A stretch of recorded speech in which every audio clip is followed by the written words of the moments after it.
Welcome back, YouTube. Sooner than expected, we are kicking off the second game in the Phoenix Wright Ace Attorney trilogy. Phoenix Wright Justice for All. It's happening. We've decided to do it. Granted, the YouTube content hasn't done as well as I'd hoped. We're going to keep that growing, hopefully, in the long term. But I'm enjoying streaming this so much. I'm enjoying making this content. It just makes sense to me to keep doing it.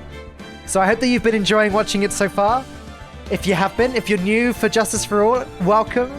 I hope that you enjoy. We are going to kick things off right now with episode 1, The Lost Turnabout.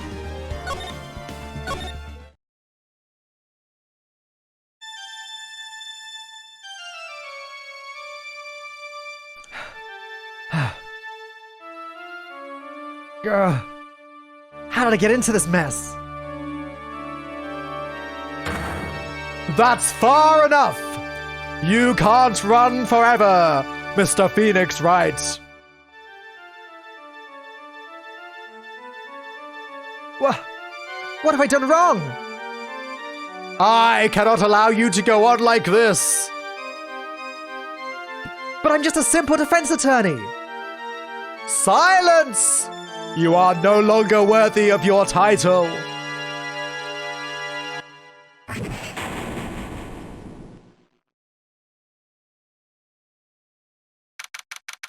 September 8th, 9:08 a.m. District Court Defendant Lobby, number 1.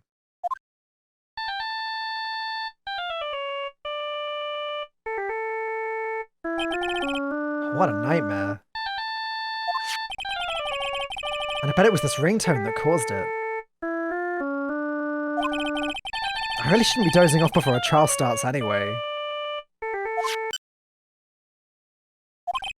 Huh? Looks like they hung up. Ah, good. I finally found it. Talk about a close call. I hate to do this to you, but... it's nothing personal, Mr. Attorney.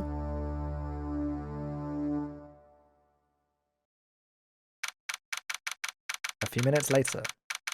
District Court, Defendant Lobby, number 1.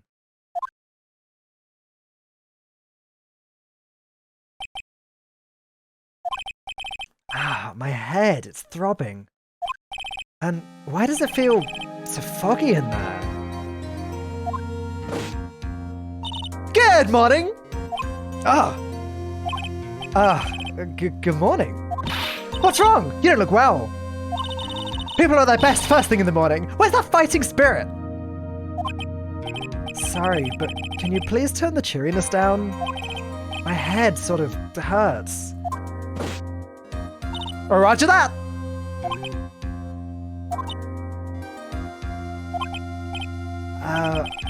Am I in trouble or something? Huh? Trouble? Wait, never mind. You're a policewoman, right? I thought maybe I'd done something wrong. What are you talking about? I'm the one in trouble. What? I'm placing my life in your hands today, Mr. Phoenix Wright. Life? In my hands? You promised me! You said you would prove that I was not guilty! Not guilty? Just when I thought all hope was lost, when all the other lawyers had laughed me off. Leave it to me, you said. You, the one and only Phoenix Wright, came to save the day. And just like that, I was moved to tears, sir. I'll never forget what you're doing for me, ever. What is that girl babbling about? Actually, I really love to watch court proceedings, and I always root for you to win. When I'm off duty, I like to come here and... What's wrong? You've been acting really strange, and you keep staring at me. You're making me kind of nervous, sir. Oh, sorry. I'm afraid to ask, but here goes. So this might sound bad, but who are you? What? Mr. Wright, how can you say that? How can you do this to the fragile heart of a girl about to go on trial? You're absolutely horrible! No, I mean, I didn't mean it like that. Is this how a defense attorney treats his client, sir? I can't believe this! No, it's just, well, I think you have the wrong person. Yes,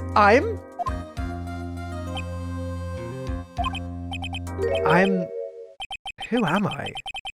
Why am I drawing a blank? The trial will begin shortly. Will the defendant and her lawyer please proceed to the courtroom immediately? The trial's about to start. I'm counting on you in there, okay? Oh my god, what a disaster. Well, I know how to play.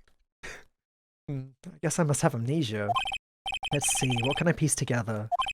From the sound of things, it's probably safe to say that I'm a defense attorney. And that girl, I said I'd prove her not guilty? I can't believe I made such an irresponsible promise. Ah, someone, please. Tell me this is just a bad dream. Why do I get the feeling this is one dream I won't be waking up from?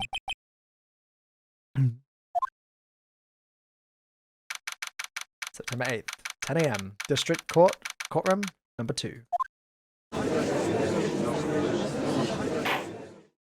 Court is now in session for the trial of Maggie Bird. The prosecution is ready, Your Honor. What is it, Mr. Wright? Are you talking to me? Do you see any other defense attorneys here? I guess not. Now then, are you ready? No? What if I said no? Would that be alright? Of course it wouldn't. Then why bother asking to begin with? Actually, you see, Your Honor, my memory is kind of... The court will not hear the defense's excuses. Because the defendant is a member of the police, this case is under great scrutiny. Therefore, we must make this trial fair, but swift. I believe I have told you this before. I hope you're not telling me you've forgotten. Actually, I have. Mr. Payne, your opening statement, please. Yes, Your Honor. As I'm sure you're well aware, the defendant is accused of killing her lover. What's worse, her lover was a fellow police officer. A policeman? You did what to a policeman? It wasn't me! And besides, Dustin and I, we weren't lovers like that.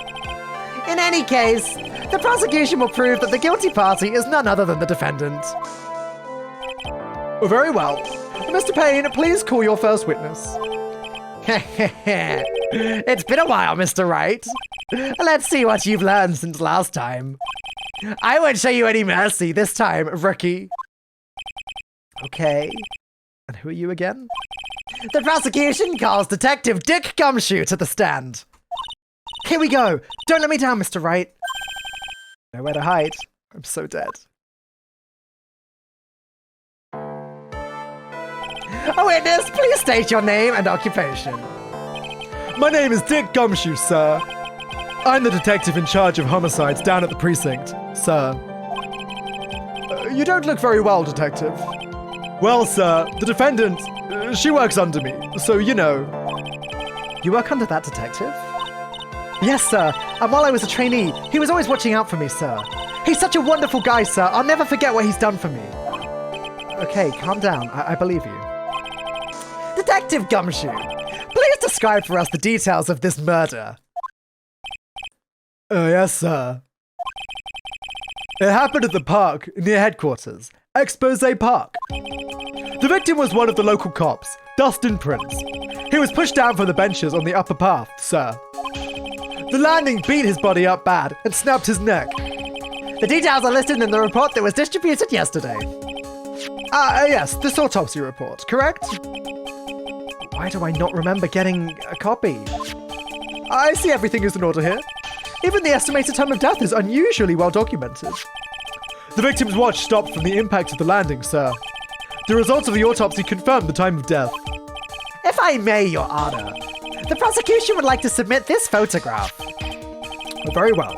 The court accepts it into evidence. Photo 1. The victim fell from the walking path above. And now then, I recall at yesterday's preliminary hearing, a very important piece of evidence was brought to our attention.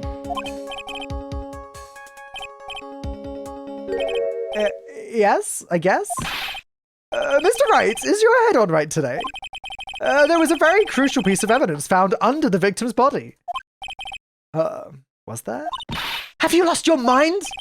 Well, actually, it's just nerves. Give me a second. What? How can you talk like such an amateur? I thought you were a pro, sir. All right, sir, I'll help you through this. At a time like this, maybe you ought to take a glance at the court record. Court record? Yep, info about evidence and people involved with this case are all listed there, sir. You can look at the court record by pressing tab. Okay. Tab, huh? You really know what you're talking about, don't you? It's too bad I'm a cop, right? Just think, I could totally be a legal aid instead. Mr. Wright? Yes, Your Honor. Court is in session. Save your chit-chat for later. Sorry, Your Honor. Well, I guess I better check the court record and see what I can find. What was it again? All right, Mr. Wright, let's see if your notes are in order. What was the piece of evidence found underneath the victim's body? All right. Found under the victim's body. Pieces of nearsighted lenses. Glasses. Okay. That's simple, Your Honor. A broken pair of glasses. That's right. The victim grabbed his killer's glasses as he was being shoved, sir, and held onto them as he fell. Hey, why are you giving me the evil eye? Those glasses you're wearing. Yes, this is my spare pair. But those glasses they found at the scene of the crime are not mine, I swear, sir. You sure about that? Look, it was a coincidence that on the same day I accidentally stepped on mine. Coincidence, she says. Your Honor, I have further evidence to present. Oh, you have more? And this evidence is very decisive. Very well. Let's hear from our witness about this evidence. All right, our first testimony. Decisive evidence. There's something even more incriminating than the glasses under the victim's body, sir. During his date, the victim was pushed from the bench area, but he managed to write the culprit's name on the ground where he landed. I don't like saying it, but it was clearly the defendant's name, Maggie, sir. With this piece of evidence and the glasses, it's hard not to say she's the culprit. This is a picture of the writing, Your Honor. Why, this is... Yes, I can see her name is clearly written here. The prosecution would like to submit this picture. Understood. The court accepts it into evidence. Photo of the area around the victim's hand. As if the glasses alone didn't make you look suspicious. The victim even wrote your name clear as day on the ground. But I already told you those glasses aren't mine. How do you explain his dying message? It's a conspiracy! I'm not guilty, sir! Mr. Wright, you may cross-examine the witness. Cross-examine? This is it! I'm counting on you! Sure, but what am I supposed to do? What? This isn't like you at all! Normally this is the part where you get in the witness's face! Get in their faces and do what? I guess there's no way around it. Okay, I'm gonna lend you a hand. The prosecution's witnesses all hide things from the court, which means they lie from time to time. Lie? But isn't that a detective your superior? Well, even if they don't mean to lie, sometimes people just remember things wrong. Like that detective. He does sort of look like a scatterbrain. It doesn't matter. Either way, it's bad for us, sir. That's why when you question the witness, you have to find and expose their lies. Mr. Wright, your cross-examination, please. Yes, Your Honor. Talk about trial by fire. Here goes nothing. As long as I can expose the lies, we should be all right.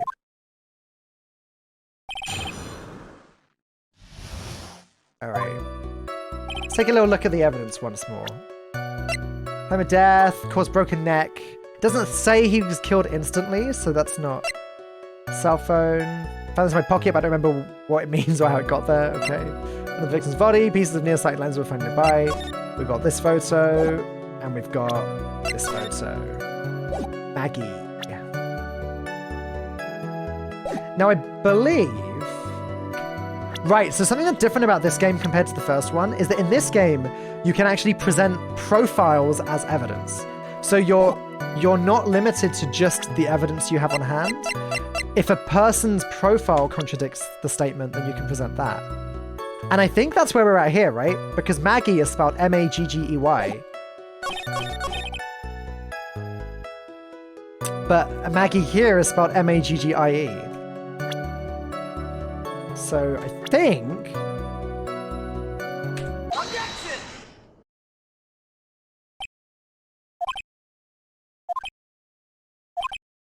What is it? What's come over me? Without thinking, I just blurted out objection. And I yelled at the top of my lungs, finger outstretched, ready to take on my opponent. What a rush! Detective Gumshoe. You talking to me, pal? Please state the defendant's name for me. What are you trying to prove with this futile exercise, Mr. Wright? You'll see, this is a very crucial line of questioning. Actually, Mr. Payne, you can answer. The defendant's name, if you please. Well, where is this ridiculous question coming from? The defendant's name is Maggie Bird. I think someone needs to check the court record. What? It says right here that it's Maggie M-A-G-G-E-Y Bird. Ah! It looks like the bird caught the cat napping. Oh, what's going on here? I have no idea either, sir. As you can see, the victim did indeed leave a name, Maggie. However, the defendant's name is actually spelled M-A-G-G-E-Y. This is a blatant contradiction of facts. Oh, how about that? I hadn't even noticed. But maybe the victim didn't know how to spell her name correctly. May I remind you that it was you who said the defendant is accused of killing her lover? If they were truly lovers, it would be impossible for him to not have known her name. No! Oh, this is very true. Mr. Payne? Yes, Your Honor? Are you absolutely certain that the defendant and the victim, Dustin Prince, were in fact lovers? Yes, I am quite certain, Your Honor. They were a well-known couple in the police force. Detective Gumshoe, please testify for the court the relationship between the victim and the defendant. Yes, sir.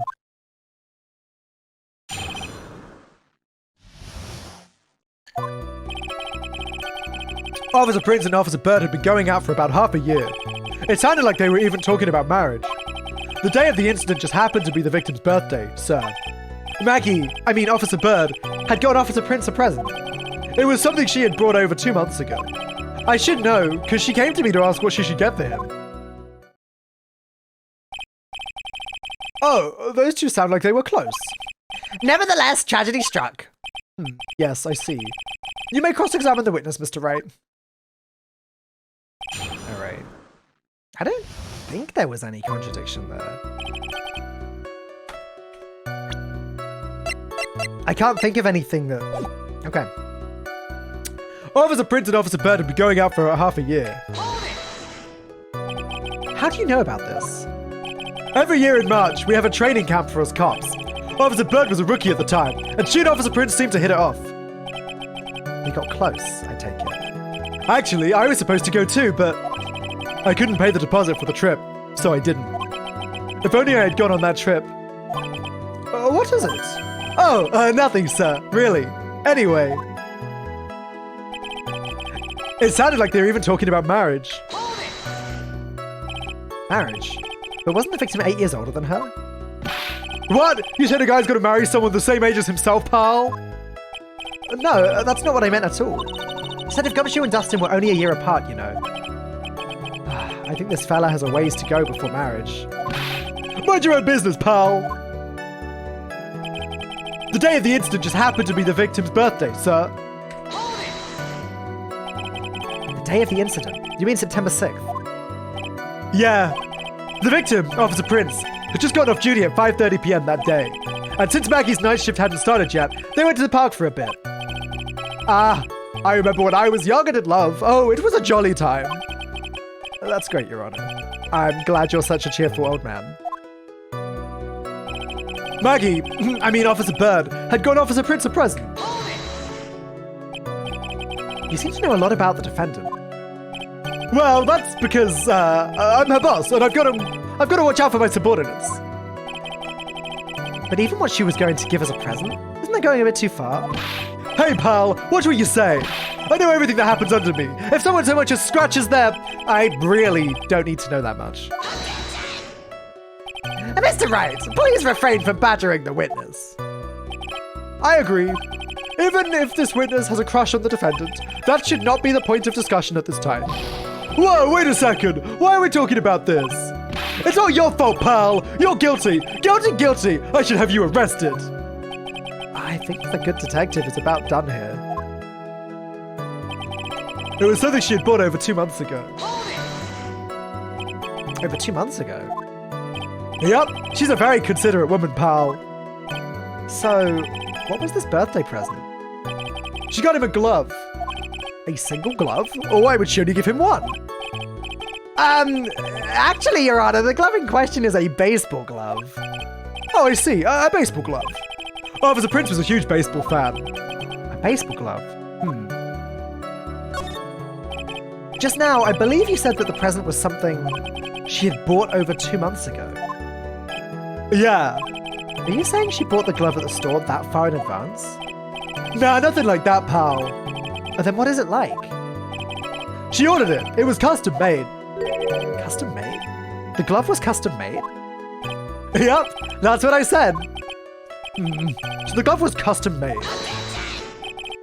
Your Honor, I really don't see how this glove is related to this case. Oh yeah, so we've seen that there is little relevance. What do you think, Mr. Wright? Do you think this glove is really relevant to this case? Of course it's relevant. Why not? I don't know where this will lead me, but... Of course it is relevant. That glove is the key to this whole case. Yes! Bluffing to the max! Now this is the Mr. Wright I know. I'm so happy you're back, sir. I was wondering how long it'd take. This is great! Pressing people. It feels like I've done this before. As if I used to do this to squeeze information from even the most tight-lipped people. Very well. If you are that convinced, then let's hear some more about the matter. Actually, I brought the glove with me today. And? Oh, why didn't you say so earlier? Hurry and show the glove to the court. Well, I didn't think it had anything to do with this case. Anyway, this is it, sir. It's rather yellow, isn't it? Birthday present from Maggie to the victim. It was custom made. Officer Prince really liked the color yellow. And that's why you had to special order it. Yep, that's right. That and one other reason.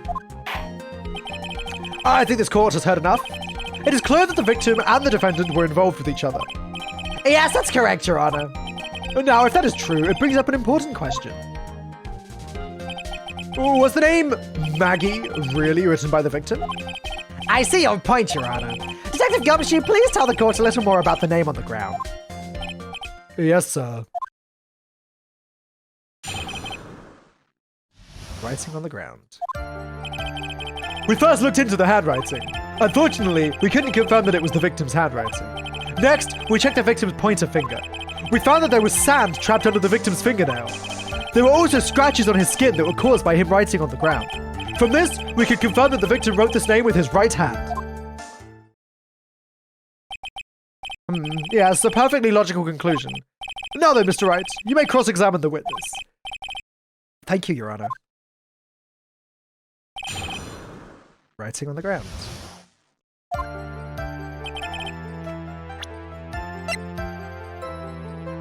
Birthday present from Maggie to the victim was custom made.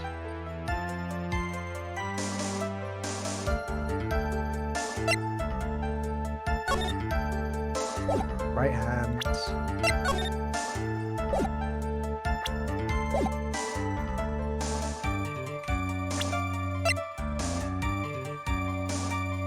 Okay.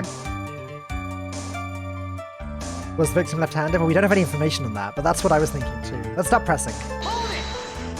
First, we looked into the victim's handwriting. But can you really determine handwriting based on a sample written in sand? Ha! This is why amateurs are amateurs. We're not a bunch of simpletons, pal.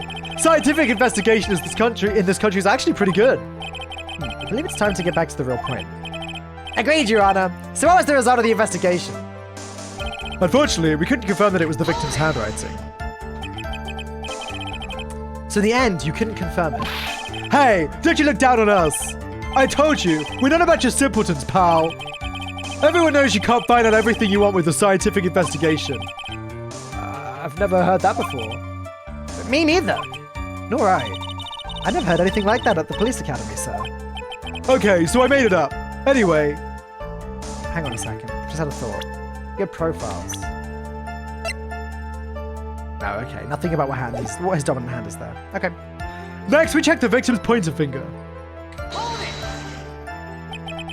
His pointer finger? You know, the one you're always pointing and waving around at people's faces? Don't tell me it bothers you. Every time you do it, I have a mini heart attack. It's like you're trying to kill me, pal. In any case, you examined the victim's index finger, correct? Yeah, we figured there should be something on his finger if he had been writing in sand. And the results? We found that there was sand trapped under the victim's fingernail. And what does that prove? Well, it proves that he did write that name with his own finger. Yes, which explains why there was sand stuck under his nail. I guess he's right. And there's more. There were also scratches on his skin that were caused by him writing on the ground. Scratches on his skin? Yup, you can't see them with your naked eye, but they're there. That is incredible. Sure is. That's the power of scientific investigation. They're so small that we had to use a magnifying glass, like a really strong one. It's got that really scientific sounding name. You mean a microscope? Yeah, that's it. We used one of those, and that's how we found them. I can't believe this guy doesn't know what a microscope is. From this, we can confirm that the victim wrote this name with his right hand. Are you absolutely sure? I believe in the power of science. I wonder if my evidence is solid enough to counter with. Listening to this, you would think there was only one conclusion, that the name was definitely written by the victim. But don't you think that would be really strange, sir? If Dustin really wrote that message with his right hand, do you think I would have gone through that much trouble to get him his present? Present? What about it? Alright, okay. The game is... So it's weird. It didn't say anything, but I guess, yeah, if that's a right-handed glove, does that make his left hand his dominant hand? I don't know enough about baseball, but presumably, you know, she's just told us the answer. So let's,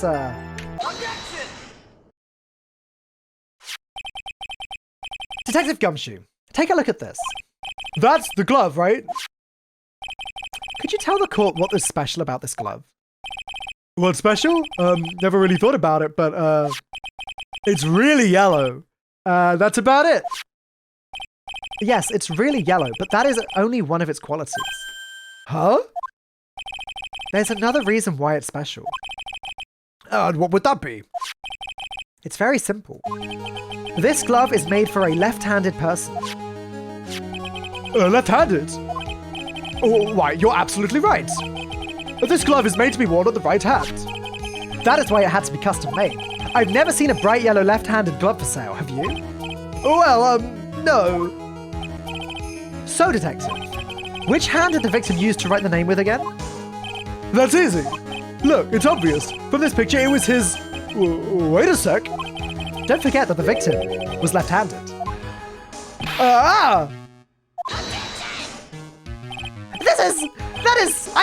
I object! Overruled. Mr. Wright, I would like to know, what your line of reasoning proves? There is only one conclusion that can be drawn. A left-handed person could not have written a message with his right hand. Therefore, the person who wrote the name Maggie could not have been the victim. Order, order! When you think about it that way, then yes. It is not possible that this name was written by the victim himself. Then that means Maggie is... No! It's not possible! Mr. Payne? Yes, Your Honor. The evidence that the prosecution has presented has failed to prove the defendant's guilt. In fact, I believe you have proven her to be innocent. No! All right, you did it, Mr. Wright. Phew, I feel like I can breathe again. It seems that we have reached the conclusion. You did a fine job once again, Mr. Wright. Me, Your Honor? Well, thank you, sir. See? You got complimented by the judge again. You're really good. And that's why you can't give up being a lawyer, sir. Are you joking? I'm more than ready to retire. I will now announce my verdict. This court finds the defendant, Maggie Bird. No, not yet. I mean, please, give me a few more minutes, Your Honor. What is the meaning of this, Mr. Payne? The prosecution is not finished yet. What do you mean? We would like to call our next witness to the stand. What? And what did this witness witness? The moment the victim was pushed to his death. What's more, he saw the very face of the culprit.